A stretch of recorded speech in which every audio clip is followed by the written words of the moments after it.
Hello, everyone, and welcome to the Winged Hussar Pubcast. In today's author interview episode, we have John Leibee joining us to talk about his novel and the latest one in our Chronicles of the Human Sphere series, Aragorn.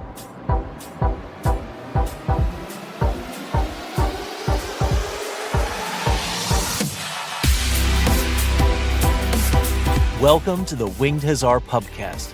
From fantasy to sci-fi to history and horror, your hosts are about to take you on a journey through all things Winged Hussar Publishing. Sit back and relax as we talk about writing, gaming, as well as interview some of your favorite authors. Let's wing it. Welcome back to the podcast. I'm Brandon, here with my co-host Mark. I'm Mark. I'm still here locked in the Winged Hussar basement. And you are not getting the key. And today we have John Leibee joining us. Howdy, howdy. I'm John. As is usual with our author interviews, this is going to be a two-parter. In the first episode, we'll talk with John and ask some general questions about the novel. In the second episode, we'll dive deep into the core of Earhart and get some behind-the-scenes questions in. So right now, you're listening to the spoiler-free episode. If you've read the novel or want some more reasons to pick it up, be sure to stop back for part 2, where there'll be no holds barred on spoilers. First off, for those that don't know, the Chronicles of the Human Sphere series that we publish is set in the world of Infinity the Game by Corvus Belli. It's a sci-fi skirmish game with all the caveats of advanced technology. You have some armies with more and some armies with practically none as far as technology goes, while still interweaving in an omniscient AI that can be good or bad depending on your faction and your views. John, you're a new author to us at Winged Hussar Publishing. This is your first book with us, but you're no stranger to Infinity. Can you tell the listeners a little bit about who you are, your background, and your involvement with the game? I'm John Leibee. I have been writing since I was a teenager, mostly short stories, mostly for my weekly D&D group until about 2021. I picked up Infinity back in 2017 when a friend and I went to the game store for models to play Starfinder with. That's the Pathfinder / Dungeons & Dragons 3.5 edition knockoff that was in space. And since then, I've been super involved in our local scene. I've been playing. I have 2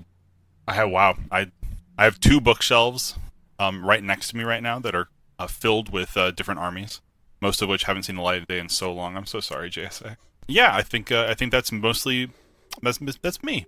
So, John, with wargaming, then, Infinity is what's brought you across to working with Winged Hussar. What has kind of brought you in and drawn you to Infinity as opposed to all the other games out there? And outside of Infinity, what other games do you play? Totally honestly, when I first got into Infinity, it was the terrain. Just the myriad table setups that we had at the local store were the coolest thing that I'd seen on a wargame table. Because like before then, all I'd really seen was people playing like 40K, and back then it was like 4 different specific kinds of building that you would see sitting on a table, and that was it, and everything else was everyone else's arm. So seeing like a cyberpunk city just like laid out, seeing like all like the cool like MDF kits that had all been pro-painted by Tom Shadle, who is which is a sad thing to say, the co-host of Mayacast. He lives in our in like was it the neighborhood next to mine. But having all that stuff and like being able to like see like a war game more like a diorama than just kind of like I don't know, just like a parade exercise was something that really drew me into it. And then like once I had actually gotten hold of books like Human Sphere and stuff like that, reading through the lore, it all has this really robust world warrior vibe that I love. Like you don't see it a lot in science fiction games because it has this kind of like myopic kind of stance where it's like it's humanity, and then there's this interesting alien and these monsters who are really interesting and these other aliens who are interesting, and then there's evil humans, and there's never really like such a I don't know like a magnifying glass put down where it's like, oh yeah, so this is humanity, but this is like just the people from the UK. This is just like mostly like Asian inspired units as like a different faction, like, and then over here we've got this really weird like Germanic like Italy European coalition, and then like all of like the Oceanian countries like Australia and like the Philippines and stuff, and India, and that's all one thing as well. And like that is so cool to me that there's so much inspiration taken from like the real world, from like history and mythology and like pop culture even. What was it? The Morlocks, that they were like characters from the X-Men when I first saw them. Now I think they're the Suicide Squad. It's like Joker and Killer Croc and Harley Quinn and stuff. But like the one that I first saw was Cyclops, and that stuff was super, super cool. Like going through the 45th Highlander box and being like, oh yeah, that's, you know, Sean Connery and that's Christopher Lambert and stuff like that. It was just neato. And there's something to be said for like the amount of like kind of like almost educational bent that some of the lore had. Like the stuff that made me actually go and look up stuff on my own, or like go to different sources and try to figure out what exactly they were talking about and what they were referencing. All this stuff was really neato. As far as other games go, nothing really has caught my attention like Infinity. There's a bunch of different other games that we play in the local now. That's like, I don't know, like stuff like Dystopian Wars. For a little while, people were playing Marvel Crisis Protocol. I've putzed around with Star Wars Shatterpoint lately.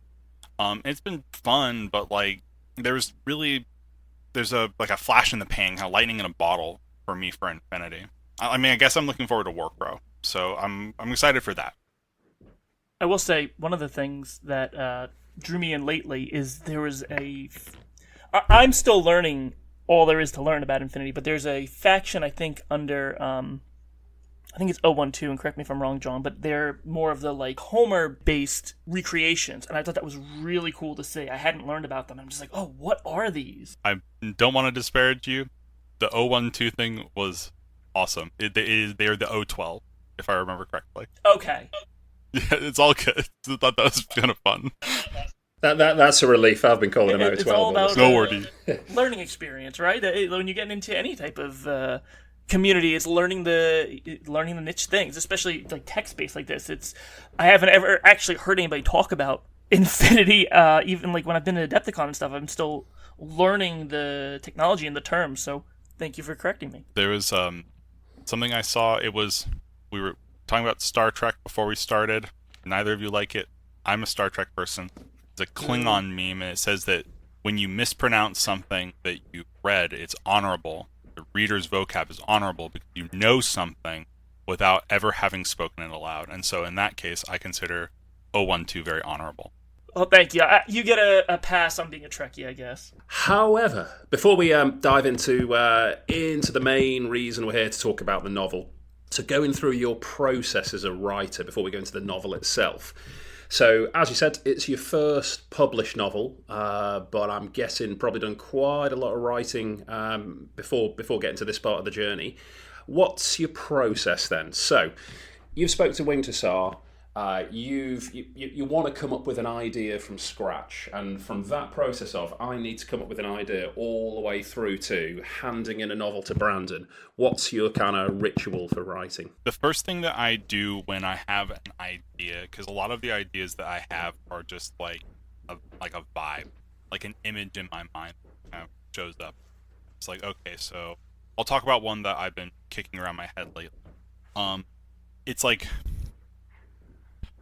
a doctor in a medieval fantasy village. And so I'll take that idea and I kind of look around online and try to find stuff that's similar, try to find other things that would maybe like push that idea in a certain direction for me. Try to mine that around, mull on it for a while. And so that idea, that mental image of like a guy in a white lab coat in front of like a witch's hut becomes like, okay, so what if it's like Doc Hollywood meets like a cozy fantasy? It's like a cleric who gets kicked out of the big city and has to go to this small town and be the healer for these like villagers in this fantasy world. And so they deal with like a bunch of like weird little fantasy diseases. Like maybe someone comes in with like a cursed item, and that's like something that they have to have like see their primary care physician for and stuff like that. And so I'll take that idea, and now that it's kind of has a little bit of leg to it, now that it's not just like a vague image of a guy, now it's like Doc Hollywood in like a fantasy world, I'll sit down with a specific method called the 27 chapter method. The 27 chapter method is something that I've used ever since I wrote my first book, Aragart being book number 3. What you want to do is you divide the chapters of the book that you're writing into 9 specific chapter arcs. And these arcs make up like what people expect out of a book. The more that I've written, the more that I've learned that there's like a quantifiable science to writing. There's also an art format to it. There's a lot you can blur the lines between those, but people expect specific things in the book in a specific order. And playing around with that order, playing around with what they expect, if you go too far in one direction, it becomes either unsatisfying or you lose the reader's trust right away. When you start a book, you have to promise the reader, this will be good. You can trust me. The stuff that you expect might happen will happen, but not in the way you think it will. And if it doesn't, or if you don't get the reader to trust you by being like a little bit more, what's the right word for it? Like, I don't want to say fast foody because I feel like that's kind of insulting, but being more reliable, then your book doesn't get read. And so like 27 chapter method starts out, it's real simple. Act 1, intro, inciting incident, immediate reaction, reaction to the reaction, action, consequences, pressure, pinch, push. Boom. That's like the first arc of the book, and that is what gets everything going.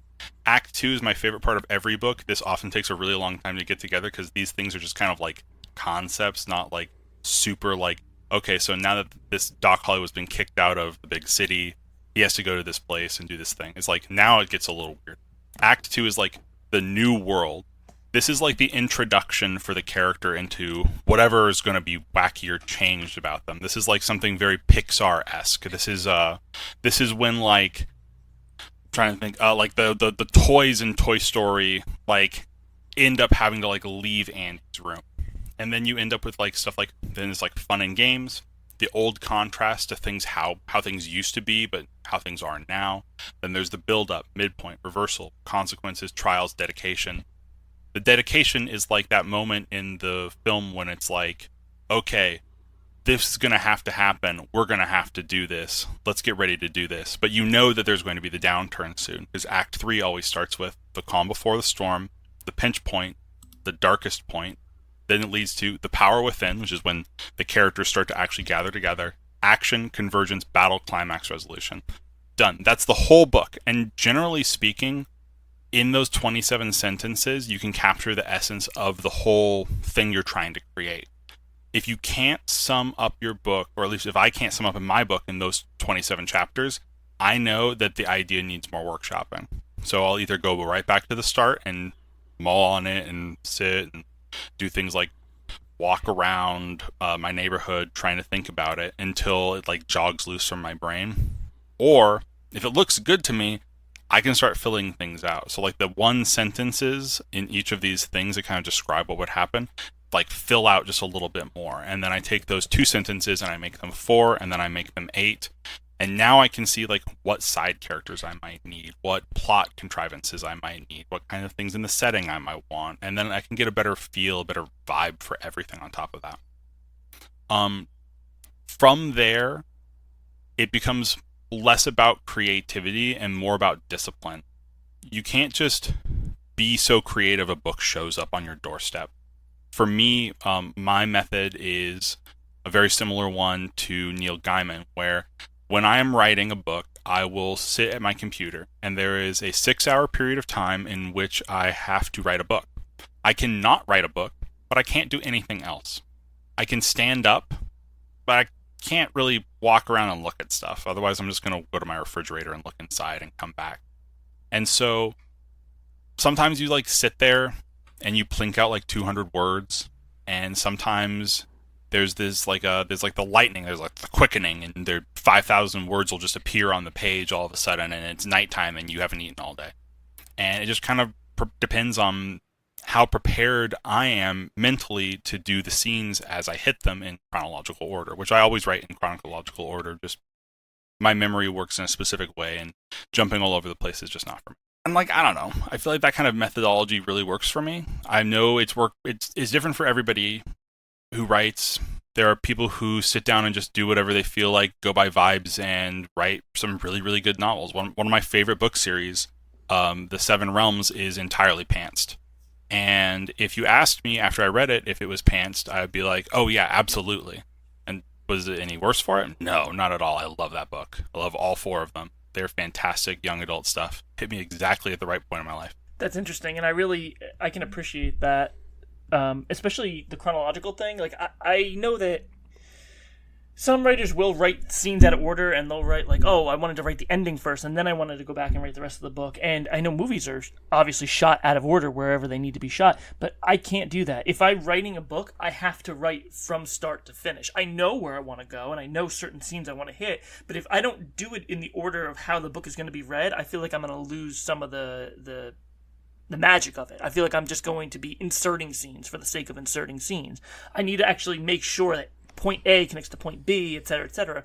And then I've actually rewritten big parts of material I've written in the past because I didn't like the way a certain part read, and I felt like I needed to connect A and B better. So I definitely agree with you on the chronological thing. Yeah, there was when I did writing at college, there's a novelist guy called George Green who was my teacher, instructor, and one of the things he said, which was fantastic, was that there can't be any one way to all of this, because every author is unique, just as every reader is, and you've got to do what works for you. But if you were to really, really, really grossly oversimplify it into one of 2 techniques, it is you first got to decide, are you the sort of person who is going to plan and plan and plan and plan everything down to the nth and spend ages preparing, and then you will probably write it in one draft? Or are you going to come out with a bit of a scoshy, rough plan, and then you've got to accept you're the sort of author who is going to do a million rewrites before they submit it, because you're going to keep changing because you haven't planned enough, but you prefer that technique? I fall into the second camp, definitely. I'll go in with a rough plan, accepting I'm going to have to go back and change stuff when I write myself into a corner, because it's just more fun for me doing that way. It's interesting how many different methods and techniques there are to writing a novel. And it's interesting to see how 2 people can use the same exact technique, and one book will be phenomenal and the other book will be garbage. You know, it all comes down to, I think, the writer's talent, just like with anything. You know, a good writer can take a blank canvas and create a masterpiece out of it, no matter what style they use to get to the end result. So it's fascinating to be on this show with 2 of very talented authors that I really enjoy working with, and seeing how you both have different techniques to get you to that endpoint. And both of your novels both the novels that you guys have written in the different, like Mark, I'm talking about general, all your novels, and John, your novel that I've edited, have come to a satisfying point each time. Like both of your works, I feel like, are very strong with characters and plot and theme, and it leaves me happy at the end. And I'm not just talking about like the state of happiness, but like as an editor, it leaves me happy reading and knowing it's a solid read, because as I get submissions that are both sides of the spectrum, as I've talked about, good submissions and submissions that need work, and both of you as writers write a book that I'm satisfied from start to finish with editing. John, going back to the writing process, how do you feel about music? I mean, me personally, I can't listen to music with words, and it's always been the case. Like when I go to shows like Adepticon or Fall In or anything like that, I usually bring my laptop with me to do work, because years past I had a day job where I wasn't able to sit and do work on my computer, but now that I'm with Wing to SAR full time, I have more time to do that, but I still bring my laptop with me to shows. And when people are talking, I can't focus. When I write and when I edit, I have ambient background music. I go on like YouTube and I look up like 5-hour epic music songs or 5-hour like fantasy rainforest songs, and I just put that on in the background while I work. What about you? Oh no, I'm very much the same. I don't really do a lot of like the ambient mixes, because I am the kind of person who has like a bajillion of these songs already in my liked songs on Spotify. And so when I start to get like the vibes for a book, I like go through and I just like pick a couple of songs, and then I'll see what Spotify suggests, and then I'll pick a couple more, and I kind of try to pull together a big playlist of stuff that fits the feeling. So like I completely agree. It's like sometimes it's like one song forever also. If I don't know if other people do that, but I oftentimes do that, and so that's like how I ended up being in like the 0.05% of listeners for the guy who did the Expanse soundtrack, Clinton Shorter. I listened to The Ocean from the season 2 album like about 5,000 times while I was writing Aragard, a specific scene in Aragard. That's cool. And yeah, I do the same thing. Is I focus on like a certain song, and that's just what I have on repeat, just because it I feel like, and I think it goes back to like just how humans are. When we have repetition and we're not focusing, our brain isn't focused on trying to learn a new pattern or a new lyric or something like that, and you already know the repetition of how the background music is going to go. Your brain just puts it in the background unless you focus on the task at hand. I think I've read that somewhere. Don't quote me, but I'm going to sound scientific and say I've read that somewhere. No, absolutely, and there's a kind of like, it's like science to putting yourself into the zone by playing music that you listen to when you're in the zone. So it kind of like tricks yourself into getting into that headspace as quickly as possible. So yeah, absolutely, I agree. So moving on to the novel itself, which very much like the flagship faction in Kings of War, can be pronounced in one of a million ways. Brandon will get that. Not many other people will. So the novel itself then. Oh, finally, there. How did you get the idea for the novel? What's the story behind when you sat down and thought, right, I'm gonna come up with a synopsis and I'm gonna submit this? How did you formulate the plan? So the original idea for Aragard came about like basically right after I had read Downfall, and I was at the bar that my group goes to every Monday to get $5 cheeseburgers, and we were talking about Downfall, and someone in the group asked me what kind of book that I would write if I had the chance. And so I just pitched, a Pan-Oceanian soldier crash lands in Caledonia and has to deal with like a bunch of culture shock stuff and fight the guys who shot him down. And I think it was like 2 weeks later that my friend Christopher Willett sent me the link to Brandon's open call for authors from the Infinity Global Community Facebook, and I was just like, oh yeah, okay, that sounds like the rest of my day now, just sitting down and writing that like one sentence log line into an entire outline. It took a lot of doing to actually get it to all fit together, and I was frantic the entire time because in my mind I was racing everybody else who had better ideas to the finish line. That's basically like the origin story for my novel. So did that tie in to having been a long-term player? You said you played since 2017. So did any of that tie into any of your own kind of tabletop stuff, narrative battles, your own armies that you've worked with before? Oh yeah, some of the characters, like I want to say most of the characters that are in the novel correlate one-to-one to models from my army in some way. And of course, Will, the protagonist, is an Aquila Guard, and that's the first model I ever bought. And there are a couple sections in the book that are drawn directly from tabletop experiences that I had, very memorable ones, some good, some bad, and all that stuff, all that experience kind of like funneled its way into the novel and onto the pages in one way or another. That's cool, and I think that's something that people who play tabletop games will really appreciate, because that's the whole point of this, is kind of like building out the world and making it feel lived in. That's always the goal. And when you can bring your own personal experiences to that, and you can see your army come to life, I think that's one of the coolest things. I mean, I've said this before, but I'm a huge Gaunt's Ghost stan. I love Dan Abnett. He's a great guy. I've interacted with him countless times on a personal level. He stayed at my family's house before, and beyond all that, I really enjoyed reading Gaunt's Ghost, so it was really cool to be able to put the face to the guy who I really enjoyed the books. And it got me really into collecting a Gaunt's Ghost army when I played 40K. And I have a whole, I built out all the characters from the novel in different minis. I remember just trying to find the perfect character that fit that.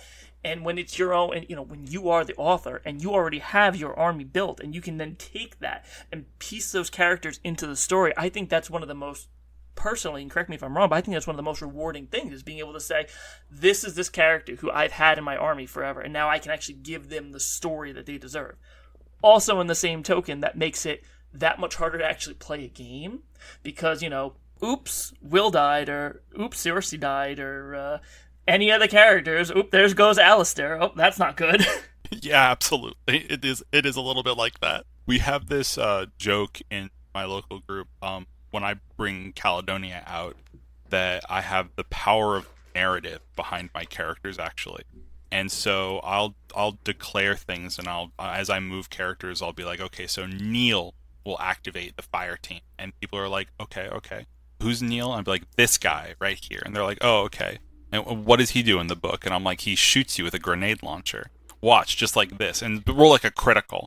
And the power of narrative is so strong that people are almost afraid of it at this point. When I start naming characters by name or talking about what happens in the book, my opponents get a look in their eyes, or like it's either something between please stop talking about the book I haven't read yet, or oh no, something very bad is about to happen to my guys, because John has names for these dudes. My guys don't have names, so I'm the red shirt army, and like, yes, now name your guys. No one has yet though.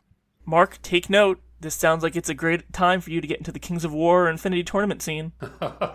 I'll just hide down in my tiny little corner of the UK, away from the tournaments. I think it's all a bit scary for me. Well, back onto the book at hand.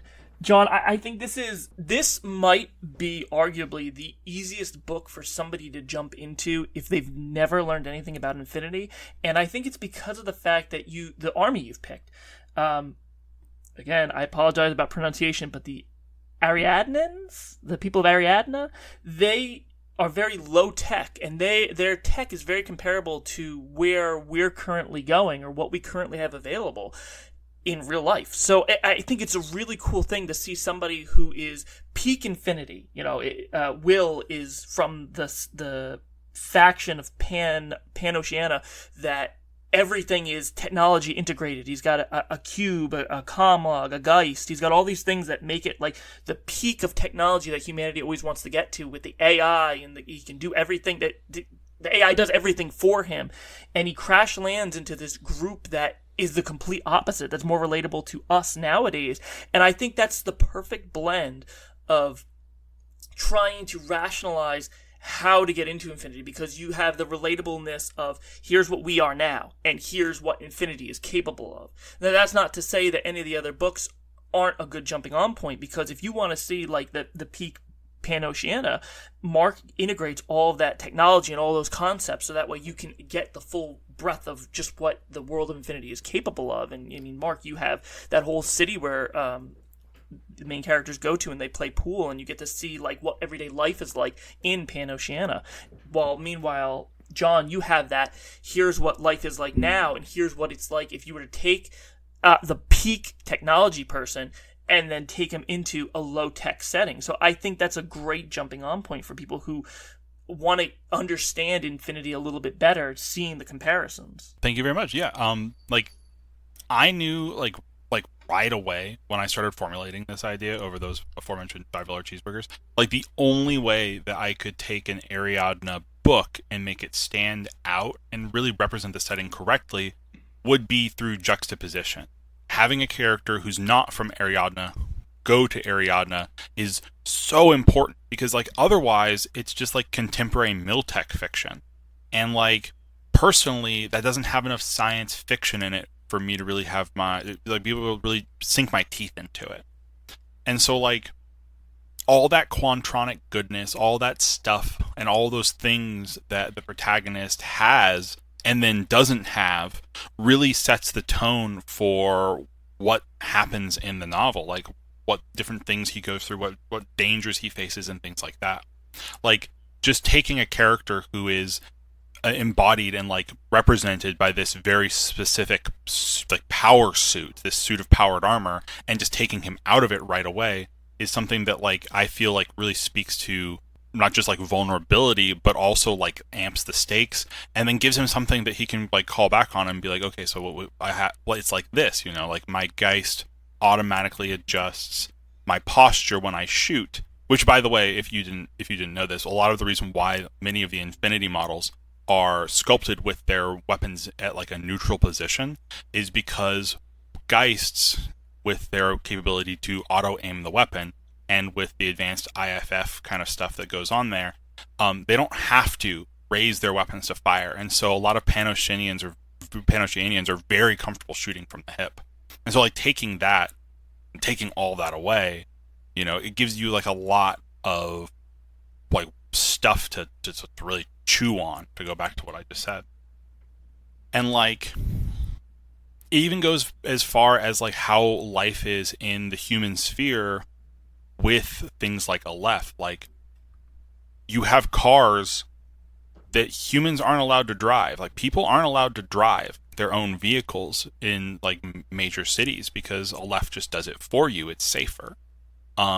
With the concept of like domotics, where your carpet self vacuums, or your toilet self cleans, or like the buttons on your clothing are automated by the synthetic microfibers that Quantronic technology brings about. Having all that stuff and then like not having it, I think it shows, especially in the main character, gives him a lot of opportunities to show fortitude, going from this very pampered kind of privileged existence into the mud and the dirt and the grime of Ariadne. And I think that fortitude is one of the most important traits that any heroic character can possess. And in social situations, sometimes fortitude is having to go without your programs and your Geist that tell you where someone is looking on your body to tell if they're attracted to you or not.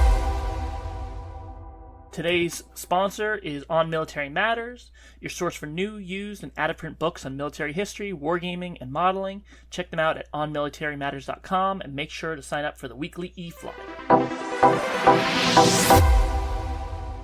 So going into heroic traits and stuff, one of the central themes throughout your book seems to be a feeling of outcast, and you have a couple different themes that kind of crop up consistently.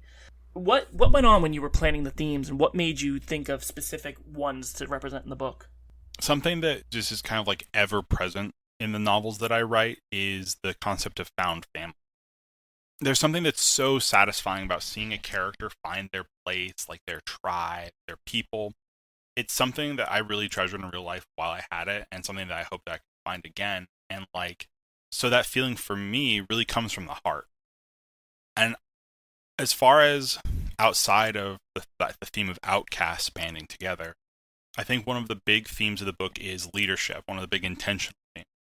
Like who you follow, why you follow them, and the difference between a leader that you can trust, who wants the best for everyone, and a leader who treats you like a tool.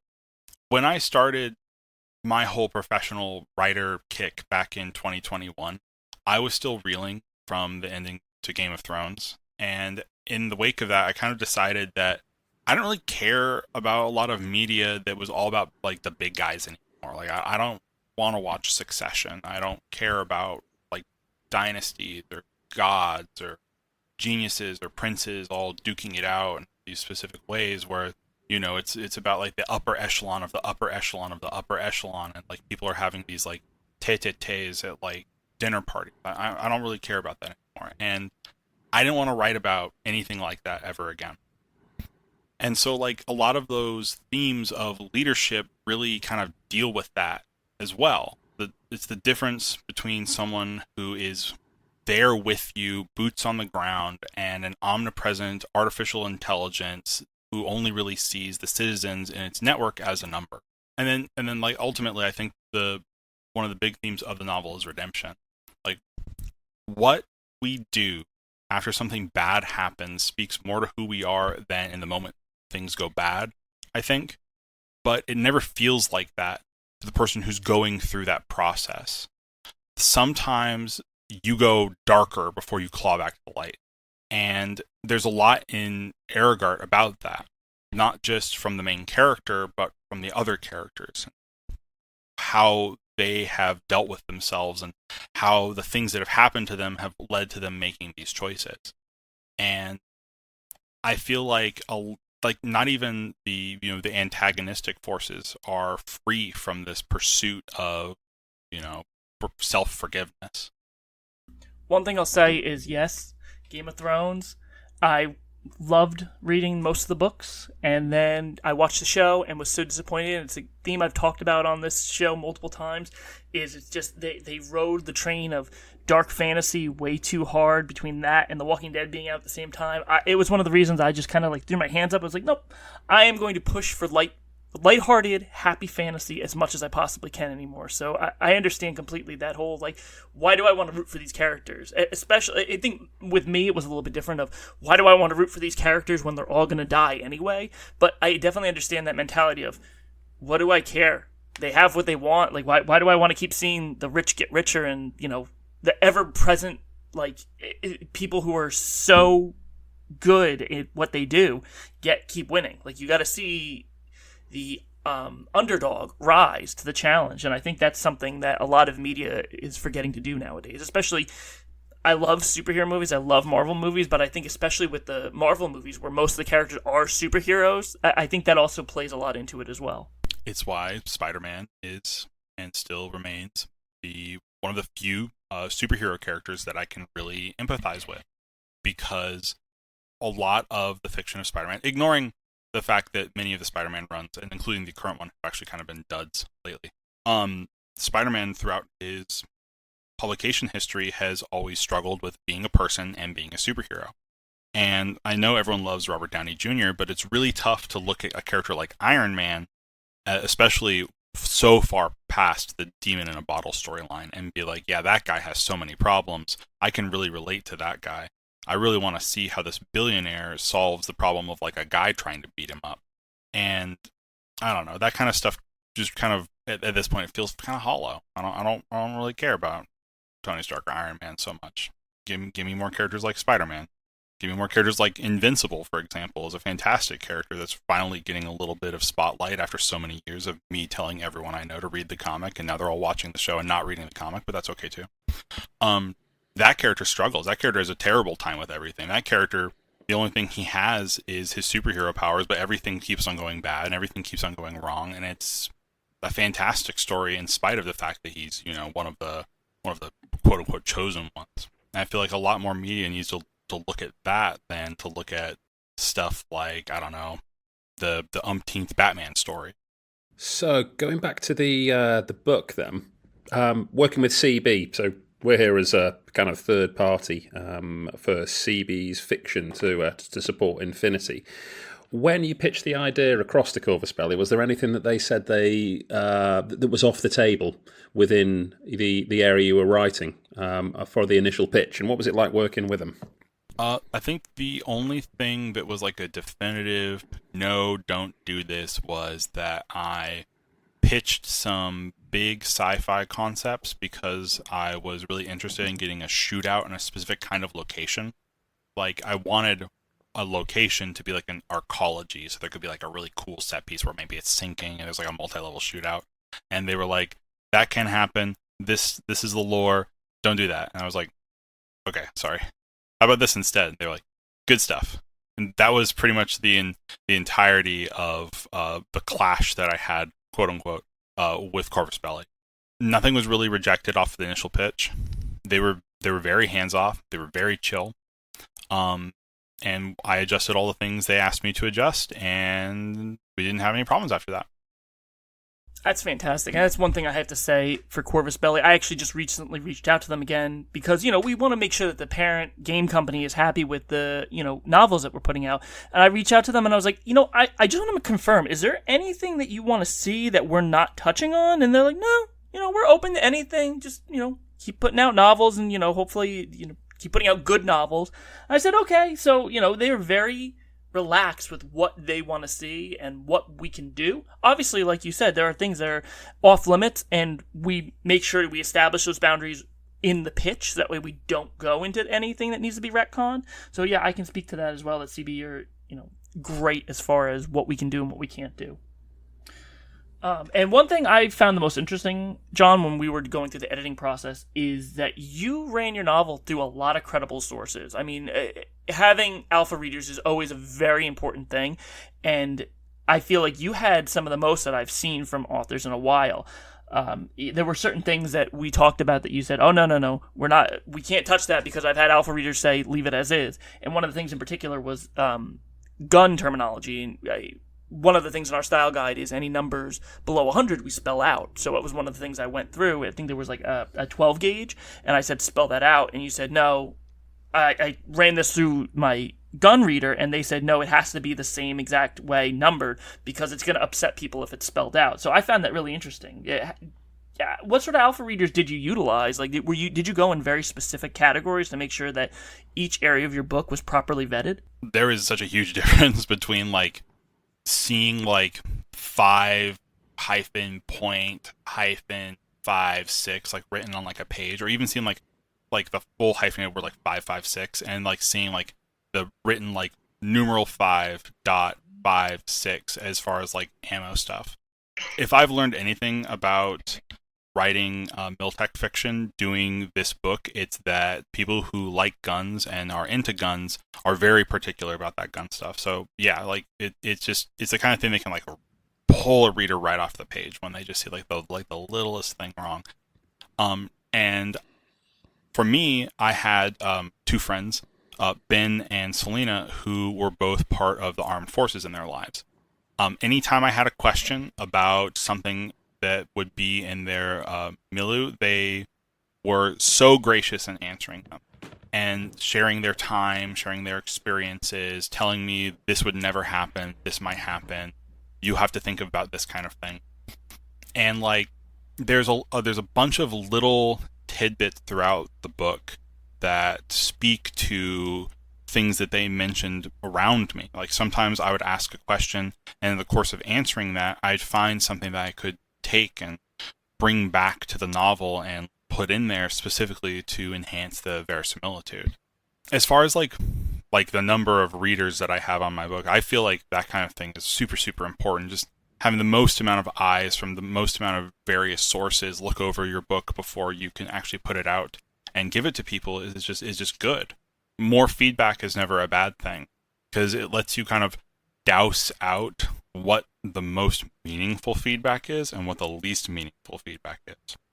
And I was very, very blessed in that regard to have so many readers, especially ones who were attentive and kind and I don't know, just generous enough. One of my beta readers even read the whole book twice, which I cannot thank them enough for doing that. I had a wide variety of people and experiences. People who were in the medical field, people who were in the armed forces, people who were religious, people who weren't, and all of that just kind of like cobbled together, I feel, to hit those points in the book. And if there were any things that I miss, I mean, like, should take my own advice, should have more beta readers next time, or alpha. Yeah, and I think that's something very important to stress because, as we mentioned in the very opening episode of this podcast, you know, this isn't just for our Winged Hussar readers. This is a podcast for anybody who's interested in writing in general, and that's one of those big tips I just want to highlight, is having more eyes on your novel to help give feedback is one of the most important things you can ask for. So definitely take John's advice because it really paid off in the long run in the editing process. In my second book, I had someone beta read that book for me. And this is an example of how that kind of thing can really step up and be like, okay, so you said something, but you're wrong. So for a specific scene, I described a character sneaking through a field. And for me, as the writer, I did a quick Google. I looked up things that would be in that kind of climate in the real world, and I just kind of threw them in there. And I didn't really care so much, and I moved on. But this beta reader fully stopped in the midst of this section and dropped about a 1,700 word reply on why this specific thing, I think it was like a nut's edge, wouldn't be in this climate because of like the humidity and things like that. And then researched and gave me what plants would be growing in that field at that time of year in that type of climate. That kind of thing, having a reader who is so dedicated to a specific thing that doesn't ever get to shine, that finally has the chance to shine and gives you all this research for free, you couldn't buy that with all the money in the world. The random chance of someone who's an expert in this specific thing chancing upon a part of your book and giving you this completely authentic thing to insert in there. And so, yeah, absolutely. 100%. The more people, the better. Hard agree. That's awesome. Thank you for that. But let's switch gears a little bit. Let's talk about accent and speech patterns, because, you know, the Ariadneans are, they speak in, is it Gallic or Gaelic? Because I always I always have a hard time pronunciating that. Is it Gaelic? It's Gaelic when it's Irish, and it's Gallic when it's Scottish, or at least that's what I was told. Okay, so they speak in that accent, and one of the things I've been trying to avoid in novels, just because I've gotten feedback from some of the game companies we work with, is not to really express the accent in the dialogue, because a lot of times it comes off as hammy. It just doesn't really come across in the right way. It kind of makes it a cartoon at that point. And when I was reading through originally, I saw the first accented dialogue, I was like, I don't know how I feel about this. Like, I don't know if I want to leave it. And then the more I read on it, I was like, actually, he's done this pretty masterfully, that you can actually, especially as somebody who is foreign point of view, it actually works out pretty well, because you're trying to understand what they're saying just as he's trying to understand what they're saying. And it actually comes off pretty well, where you read it and sometimes it's a little hard to read, but that's almost purposefully done, so that way you do scratch your head wondering if you've read it correctly, just like Will has a hard time understanding if he's understanding them correctly. I think that's a great strength in the novel, and it's a gamble, I think, with certain works where it can be done masterfully, but like I said, it can also be done comically. Did you get feedback on that when you were writing it, or were there ever any concerns about it coming off as comically or unprofessionally when you were writing it? So one of the things that my first draft had was a lot more dramatic, accented dialogue and things like that, really pushing the envelope on what you would probably consider comedy. And after the first few people read through my first few chapters, that was something that I got a comment on every once in a while, you know, and it was the kind of comment where people were like, this is difficult to understand, but I got around to it. And I know that if these people, one of which read over 300 books in a year, if they're having just a little bit of problem with it, then I needed to pull back on it a lot. And so I pulled back on the accent until it was like lemon and water. I wanted you to know that there was a taste, but I didn't want you to be able to get overpowered by it, to ever be really lost in it. And so, like, being able to balance that, having to figure out, like, the exact formula on when to truncate something, having sections of dialogue earlier where a character says the full form of something that they then clip throughout the rest of the novel was kind of a challenge, but it was also really fun.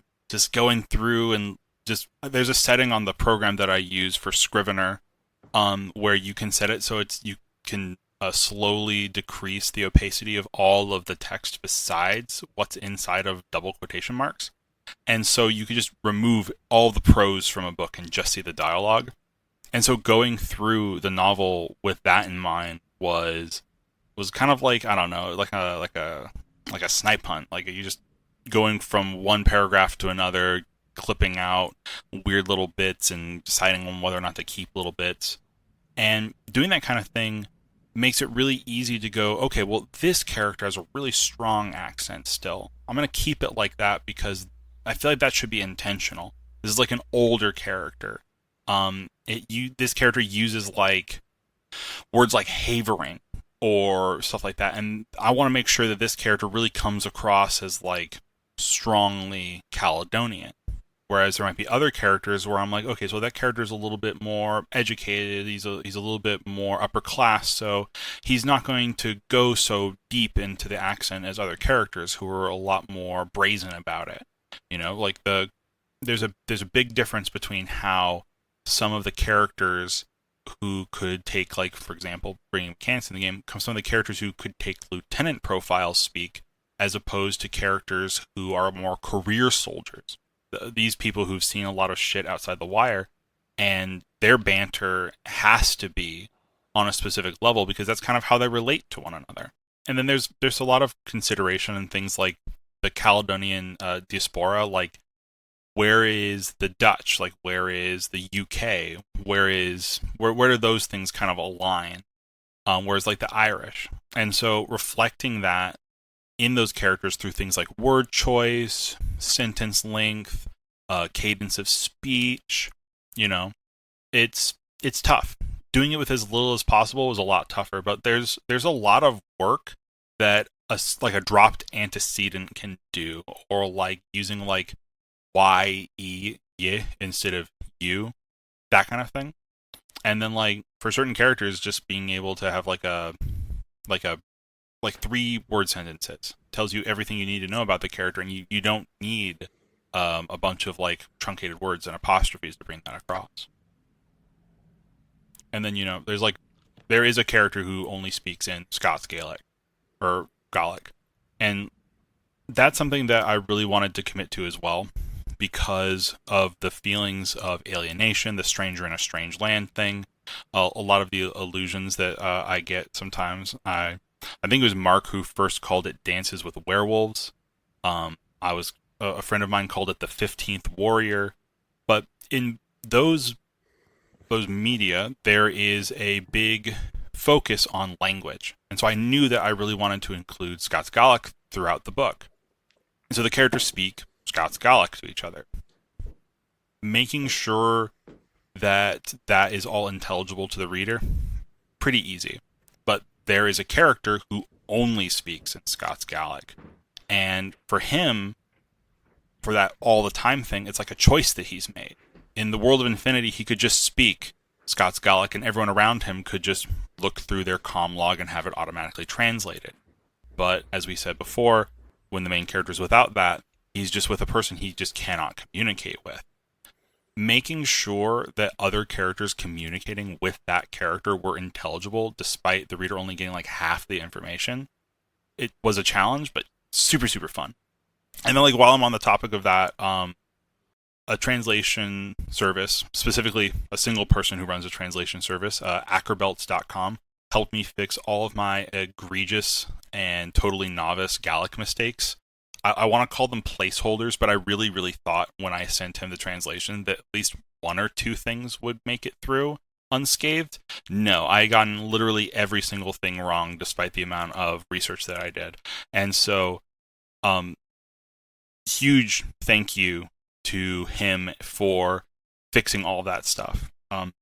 They specifically are a native speaker of Scots Gaelic who lives in Scotland, and having that layer of like accuracy, I feel like, adds a lot to the book.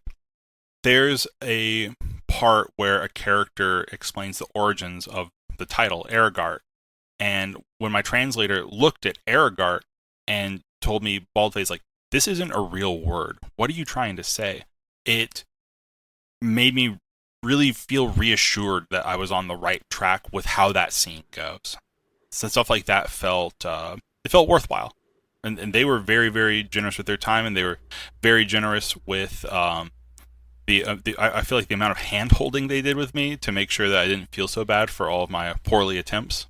But they were absolutely great. Yeah, I will say, though, again, I feel like I'm going to butcher this, so bear with me. Finlaw? Was that the character's name? Who speaks just Gaelic? His Finley. Finley. Okay, thank you. So when I was editing it and he would speak, I would Google Translate it just to make sure that I understood what they were saying and that we were getting the scene right. And I have to say that I think on like the second read through or the third read through, I wasn't translating just to ensure that the scenes were coming across right, and I could understand what they were saying and make sure that the context was right, even not understanding what he was saying. So that came across, as an editor and a reader, that came across pretty smoothly. So kudos to you for that. Thank you. Were there any nods or references that only someone who's involved in the community would understand in the book? Absolutely. I'm completely and totally shameless in the fact that I wanted to try to get as much of the Infinity community, the part of Infinity that I value the most, into the book as possible. So, if anyone listening knows Logan Batty, his Dawn is Ours slogan that he invented way back for the Infinity Online events, it plays a central role in the book as both a slogan for good and bad. Being science fiction, there are numbers, and when possible, I trended on the side of using ITS pin numbers for people that I knew. There's a bunch of references to named characters. This is a spoiler in only one small way. I absolutely used the phrase Pano-Oceania was a mistake as character dialogue.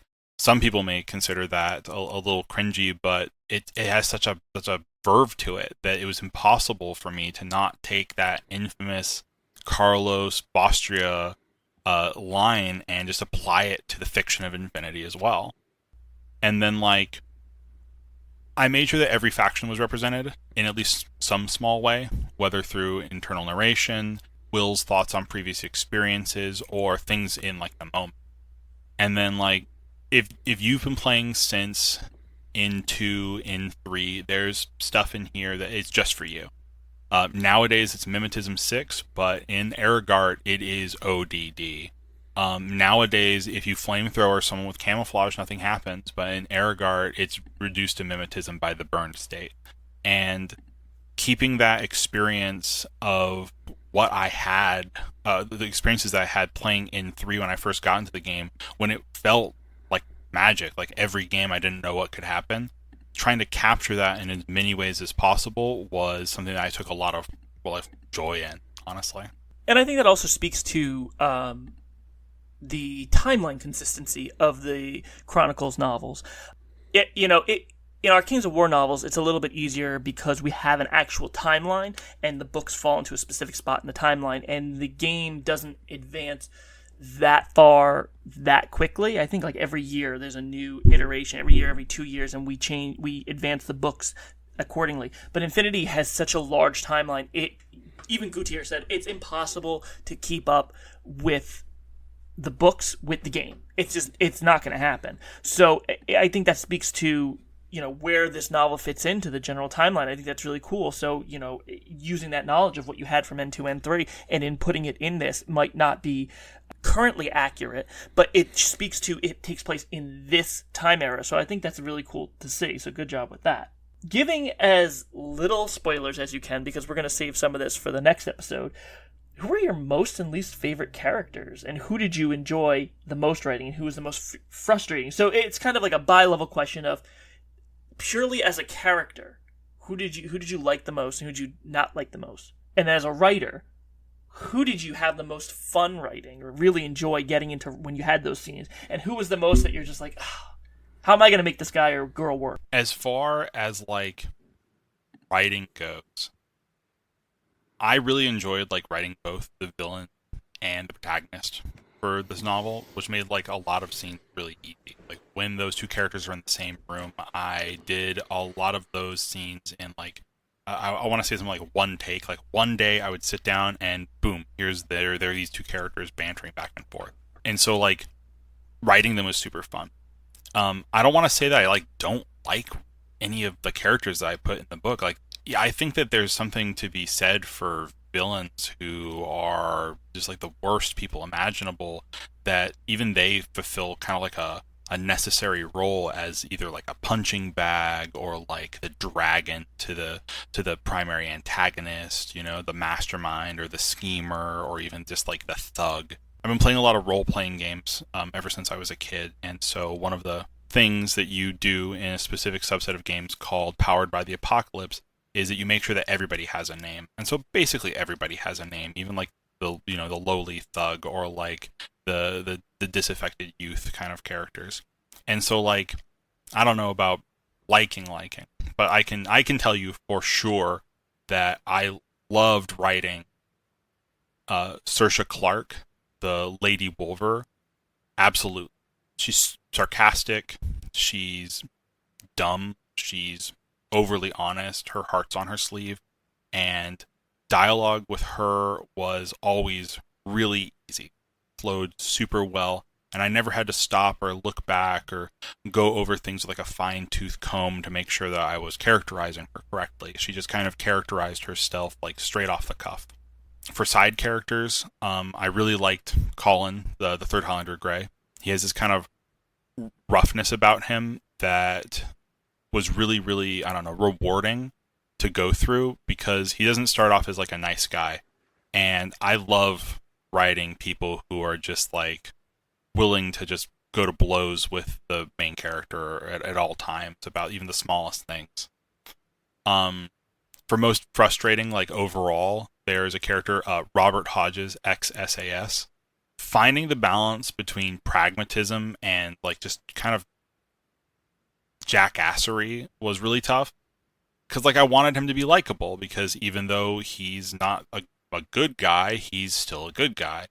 And just trying to strike that balance was just so tough. Like, so many times I'd be like, who is your least favorite character? And he was just on there. And I'm just like, man, I like him. I want people to like this character's presence. I want this guy to have like a nice little footprint in the story. And so I'd go back and I'd fine tune. And then the next reader would be like, yeah, he was expendable. And so I'd go back and fine tune. And then finally I had somebody say he was okay. And I'm like, you know what? That's good. He can be okay. And I gave up. So, him for sure. He was not fun to write. So, with this kind of running a little bit low on time, before we move into a bit more detail in the second segment of this, what else have you got in the pipeline at the moment that you're working on? Right now, I'm working on an outline for a second book for Infinity, for Chronicles of the Human Sphere. And I'm doing the final edits on a personal project I've been writing since summer 2021. And then once that personal project is done, I have a whole extra idea that I've been sitting on for about a year that I'm dying to just put it to a word processor. So really looking forward to seeing how much I can torture myself over a keyboard in 2024. Fantastic. Thanks, John. I think people are going to be excited about, anything that you put out, especially after they've read this book, because it's top of the line. Thanks for coming on the show and introducing yourself to the Winged Hussar Publishing listeners. And if you're listening to this, please make sure to check back in 2 weeks where we'll have the second part of John's interview live. We're going to go into some real deep dives on characters. And you could just not until you read the book, too, if you haven't read it, because, it's worth reading. Better yet, go buy the book now and come back and listen to part 2 while I'm advertising this. It's available on Amazon, Barnes & Noble, our site, whpsupplyroom.com, all major book retailers. Heck, go to your local bookstore and ask them to stock it. Ask them to order you a copy in. That'll help get the visibility out and more people can enjoy the book. John, where can people find you? Right now, I'm kind of starting out with my social media presence, but Facebook's probably the place to go. I've got a link tree in my about info that should carry you to pretty much anywhere you need to go. Well, everybody, thanks for listening. John, again, thanks for coming on the show. I've been Brandon Rossbaum. I've been Mark Barber. I've been John Leibee, and thank you for having me. You're welcome. And we'll see you guys on the next episode.